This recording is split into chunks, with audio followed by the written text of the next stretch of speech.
বিশ্বলি হজরত কেবলাজান হুজুর সাহেব ঈদে মিলাদুন নবী সাল্লাল্লাহু আলাইহি সাল্লামের তাৎপর্য প্রসঙ্গে বিশ্ব জাকির মঞ্জিল পরিচালনা পদ্ধতি নামক পবিত্র নসিহত শরীফে কিছু লিখনী লিপিবদ্ধ করেছেন।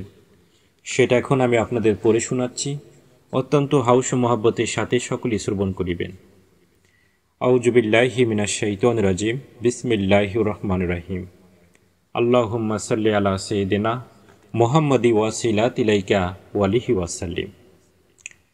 ঈদ মিলাদুন নবী সাল্লাল্লাহু আলাইহি সাল্লামের তাৎপর্য।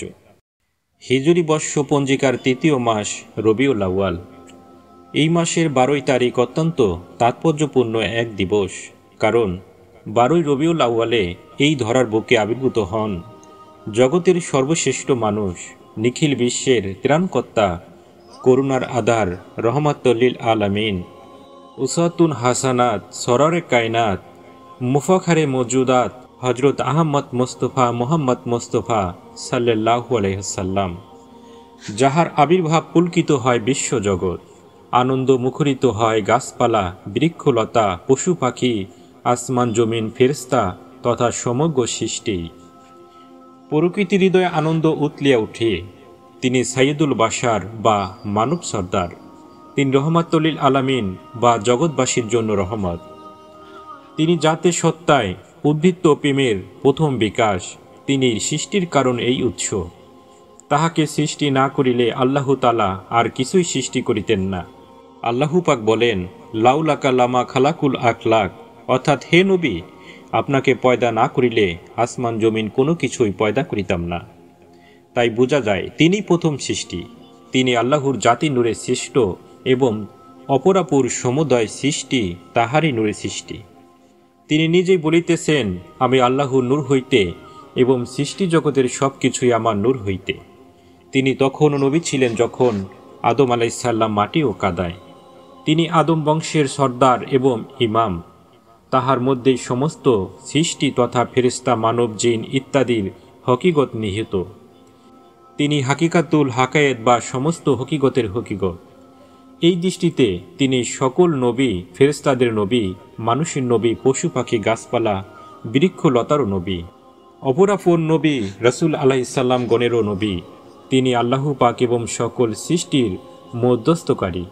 যাবতীয় নিয়ামত রহমত তাহারই মধ্যস্থয় জগতের বুকে কায়েম রহিয়াছে। আল্লাহ তাআলার দয়া ও করুণা যতটুকু দুনিয়ার বুকে আসিতেছে, তাহা তাহারই পাক দিলে বাহিত হইয়া আসিতেছে।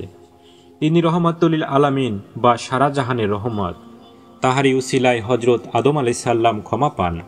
তাহারই উসিলায় হজরত নূহ আলাইহিস সালামের কিস্তি প্লাবনের দাণ্ডব সত্ত্বেও রক্ষা পায়। তাহারই উসিলায় হজরত আইয়ুব আলাইহিস সালাম রোগ মুক্তি লাভ করেন। তাহারই উসিলায় হজরত ইব্রাহিম আলাইহিস সালামের জন্য নমরুদের প্রজ্বলিত আগুন শান্তিময় ও আরামদায়ক স্থানে পরিণত হয়। তিনি জ্ঞানে ও গুণে পরিপূর্ণ ছিলেন। আল্লাহর মনোনীত ধর্ম ইসলাম তাহারই মাধ্যমে পূর্ণতা পায়। তিনি মিরাজ বা খোদার দিদার লাভ করে ধন্য হন। তিনি খোদা তাআলার সর্বাধিক সান্নিধ্য লাভ করেন। সৃষ্টিপ্ত জ্ঞান ও স্রষ্টাপ্ত জ্ঞানের পরিপূর্ণতা আল্লাহ পাক তাহাকেই দান করেন। তিনি সেই নবী ও রাসূল সাল্লাল্লাহু আলাইহি সাল্লাম, যাহার উপর আল্লাহ পাক দুরূদ ও সালাম পাঠান, ফেরেশতারাও সালাম পাঠায়। তিনি সেই নবী সাল্লাল্লাহু আলাইহি সাল্লাম, যাহার নাম আল্লাহর আরশে লিখিত। শুধু আরশে নহে, প্রত্যেক সৃষ্টির প্রতি অনু পরমাণুতে আল্লাহর নামের সঙ্গে তাহার নাম অঙ্কিত আছে। সৃষ্টির প্রতি অনু পরমাণুর বক্ষে কলেমা লা ইলাহা ইল্লাল্লাহু মুহাম্মাদুর রাসূলুল্লাহ সাল্লাল্লাহু আলাইহি সাল্লাম অঙ্কিত আছে। আসমান জমিন বেপিয়া এই কালেমার জিকির হইতেছে। যাহাদের রুহু জাগত, কাল্ব পরিশূন্য, তাহারা উল্লিখিত তথ্য নিজ হইতে বুঝিতে পারে। তাহার নবুয়ত ও রিসালাতের স্বীকৃতি দেয় প্রত্যেক সৃষ্টি। পাথর তাহাকে সালাম দেয়, বৃক্ষ সেজদা করে, পশু সেজদা করে। একমাত্র নাফরমান মানুষ তাহার নবুয়ত ও রিসালত এবং তদীয় শ্রেষ্ঠত্ব মানিতে চায় না। তিনি আদম বংশের গৌরব, নবী ও রাসূল সাল্লাল্লাহু আলাইহি সাল্লাম গণের সরদার। তিনিই প্রথম কবর হইতে উঠিবেন। তিনি সর্বজ্ঞে সাফায়াত করিবেন এবং তাহারই সাফায়াত সর্বপ্রথম কবুল করা হইবে। তাহারই হাতে আল্লাহ পাকের প্রশংসার জান্ডা থাকিবে। সেই জান্ডার নিচে সমবেত হইবে সকল নবী রাসূল আলাইহিস সালামগণ, মুমিন মুসলমান ও ফেরেশতা সকল। তিনি প্রথমে জাহান্নামের দরজায় আঘাত করিবেন, তাহারই জন্য প্রথমে জাহান্নামের দরজা খোলা হইবে। হাসরের ময়দানে একমাত্র তিনি ইয়া উম্মাতি করিয়া ছোটাছুটি করিবেন। অন্য সকলে ইয়া নাফসি বলিবে। তাহার উম্মাতের সংখ্যাই সর্বাধিক থাকিবে, অন্যান্য উম্মাতের মধ্যে শ্রেষ্ঠ বলিয়া বিবেচিত হইবে। উম্মতে মোহাম্মদীকেই তাই বলা হয় খাইরুল উম্মাম বা সমস্ত উম্মাতের মধ্যে শ্রেষ্ঠ। অন্যান্য উম্মাতের পূর্বে উম্মাতে মোহাম্মদী প্রথম বেহেশতে প্রবেশ করিবে। তিনি নিজের সম্পর্কে বলেন, আমি দুনিয়াতে সব নবীদের শেষে আগমন করিয়াছি, কিন্তু কিয়ামতের দিন সকলের আগে থাকিব। তিনি আরও ইরশাদ করেন, আমি গৌরব ব্যতিক্রয় বলতেছি যে আমি আল্লাহর হাবিব, আমি রসুলদের নেতা, আর এই ব্যাপারে আমার কোনো গর্ব নাই। আমি সর্বশেষ নবী, এহত সম্পর্কে আমার কোনো অহংকার নেই। আমি মোহাম্মদ ইবনে আবদুল্লাহ ইবনে মুতালিব। আল্লাহ তাআলা সমস্ত সৃষ্টি জগৎকে সৃষ্টি করিয়াছেন এবং আমাকে ইহার সর্বশ্রেষ্ঠ মানুষদের মধ্যে বানাইয়াছেন। অতঃপর তিনি মানুষকে দুই ভাগে বিভক্ত করিয়াছেন এবং আমাকে ইহার মধ্যে উত্তম অংশে সৃষ্টি করিয়াছেন। পরে তিনি মানুষের মধ্যে গোত্র ও খানদানের সৃষ্টি করিয়াছেন এবং আমাকে ইহার শ্রেষ্ঠ খানদান হইতে বানাইয়াছেন। অতঃপর তিনি মানুষের জন্য গৃহিণী তৈরি করিয়াছেন এবং আমাকে উত্তম গৃহিণী হইতে সৃষ্টি করিয়াছেন। কাজে আমি জাত ও বংশ মর্যাদার দিক দিয়া সর্বশ্রেষ্ঠ। কিয়ামতের দিন যখন লোকদিগকে উত্থিত করা হইবে, তখন আমি সর্বপ্রথম কবর হইতে নির্গত হইব। যখন মানুষেরা আল্লাহ তাআলার দরবারে প্রতিনিধি হিসাবে গমন করিবেন, তখন আমি তাহাদের নেতা হইব। যখন তাহারা সকলে নিশ্চুপ থাকিবে, তখন আমি একমাত্র বক্তা হইব। যখন তাহাদের সুপারিশ প্রত্যাখ্যান হইবে, তখন কেবলমাত্র আমারই সুপারিশ কবুল করা হইবে। আর যখন তাহারা নিরাশ হইবে, তখন আমি তাহাদের সুসংবাদদাতা হইব। সম্মান, বুজুর্গি এবং নাজাতের চাবিকাঠি সেদিন আমার হাতেই থাকিবে। হামদের জান্ডা সেদিন আমার হাতেই থাকিবে। আওলাদে আদমের মধ্যে আমি সবচাইতে সম্মানিত হইব। আমার চতুর্দিকে সেদিন 1000 খাদেম ঘোরাফেরা করিতে থাকিবে, যাহারা উজ্জ্বল জ্যোতির ন্যায় হইবে। আর কিয়ামতের দিন আমি সমস্ত আম্বিয়াদের ইমাম, তাহাদের বক্তা এবং শাফায়াতের অধিকারী হইব। আর এ ব্যাপারে আমার কোনো গর্ব নাই। সেই শ্রেষ্ঠতম মানব নবীদের ইমাম রাহমাতুল আলামিন রবিউল আউয়াল মাসের 12 তারিখে এই নশ্বর দুনিয়ায় তশরিফ রাখিয়াছেন।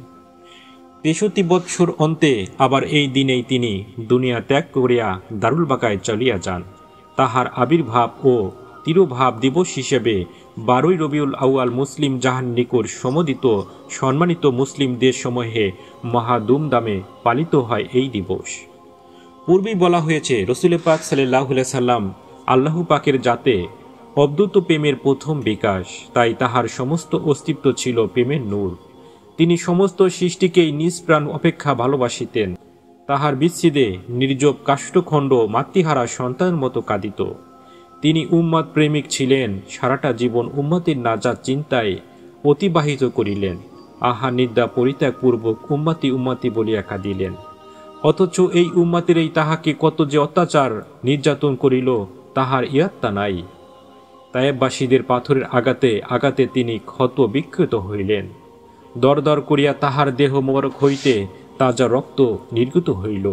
তাহাদের অত্যাচারে ফেরেশতা জিবরাইল আলাইহিস সালাম পর্যন্ত ক্রুদ্ধ হইয়া দয়াল নবী সাল্লাল্লাহু আলাইহি সাল্লামের নিকট আসিয়া অত্যাচারীদের ধ্বংস করার অনুমতি চাইলেন।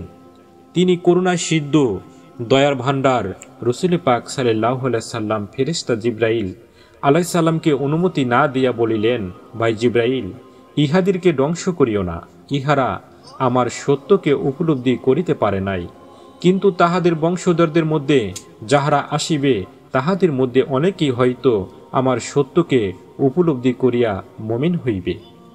অতঃপর আল্লাহ তাআলার শাহী দরবারে হাত তুলিয়া দোয়া করিলেন, হে পাক পরওয়ারদিগার, তুমি ওদেরকে ক্ষমা করো। আমাকে ওরা বুঝে নাই, যদি বুঝত কখনো এমন করিত না। তাহারা সত্যকে যে বুঝে নাই, তাহা হয়তো আমারই অক্ষমতা, আমারই দুর্বলতা। যেইভাবে বুঝাইলে ওরা বুঝতে পারত, সেইভাবে হয়তো আমি বুঝাইতে পারি নাই, তাই ওদেরকে ক্ষমা করিয়া দাও। সেই উম্মাত প্রেমিক নবী ও রাসূল সাল্লাল্লাহু আলাইহি সাল্লাম 12 রবিউল আউয়াল দিবসেই এই ইহদাম ত্যাগ করেন। এই দিনে তাই রসুল পাক সাল্লাল্লাহু আলাইহি সাল্লামের মহব্বতের ফয়েজ ওয়ারিদ হয়। রসুল পাক সাল্লাল্লাহু আলাইহি সাল্লামের মহব্বত ইমানের মানদণ্ড। তাহার মহাব্বতে যাহার চক্ষু হইতে এক ফোঁটা অশ্রু নির্গত হইবে তাহাকে আল্লাহ পাক নগদ বেহেশত দান করিবেন, দোজকের আগুন তাহার জন্য হারাম হইবে। প্রতি বৎসর ঈদে মিলাদুন্নবী সাল্লাল্লাহু আলাইহি সাল্লাম উদযাপনের উদ্দেশ্যে তোমরা জাকের মঞ্জিল উপস্থিত হইবে এবং জাঁকজমকের সাথে এই দিবস পালন করিবে। রসুল পাক সাল্লাল্লাহু আলাইহি সাল্লামের মহাব্বত দিলে পয়দা করিবে, মহাব্বতপূর্ণ দিলে তাহার প্রতি সালাম ও দরুদ পাঠাইবে। এতক্ষণ বিশ্বলি হজরত পীর কেবলা হুজুর সাহেবের লিখিত বিশ্ব জাকির মঞ্জিল পরিচালনা পদ্ধতি নামক পবিত্র নসিহত শরীফে ঈদে মিলাদুন নবী সাল্লাল্লাহু আলাইহি সাল্লামের তাৎপর্য সম্পর্কে কিছু লিখনী বাণী আপনারা শুনলেন। অবশ্যই ভুল ত্রুটি ক্ষমা করবেন। আর এর পরবর্তী অংশ যে বিশ্ব জাকির মঞ্জিল আটশী পাক দরবার শরীফে কিভাবে ঈদে মিলাদুন নবী সাল্লাল্লাহু আলাইহি সাল্লাম উদযাপন করা হইবে এবং কোন নিয়মে উদযাপন করতে হবে সেই প্রসঙ্গে কেবলা হুজুর সাহেবের লিখনী রয়েছে, যেটা পরবর্তী ভিডিওতে আপনারা শুনতে পারবেন ইনশাআল্লাহ। তাই সর্বদা আমাদের সাথে সংযোগ থাকুন। নতুন হয়ে থাকলে চ্যানেলটি সাবস্ক্রাইব করেন এবং শেয়ার করে অন্যকে শোনানোর জন্য সুযোগ করে দিন। আসসালামু আলাইকুম রহমতুল্লাহি ওয়া বারাকাতুহু।